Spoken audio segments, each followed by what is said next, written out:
आपको बुरे दिल का कहने के लिए सॉरी। आपका दिल भी आप ही की तरह खूबसूरत है।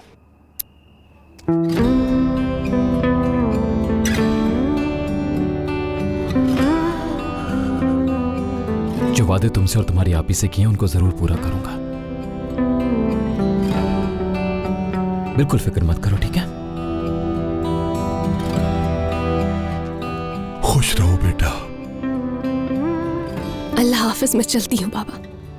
अल्लाह हाफिज। अम्मी, आप फिक्र नहीं करें, मैं ठीक हूँ। मैं आपसे मिलने आती रहूंगी।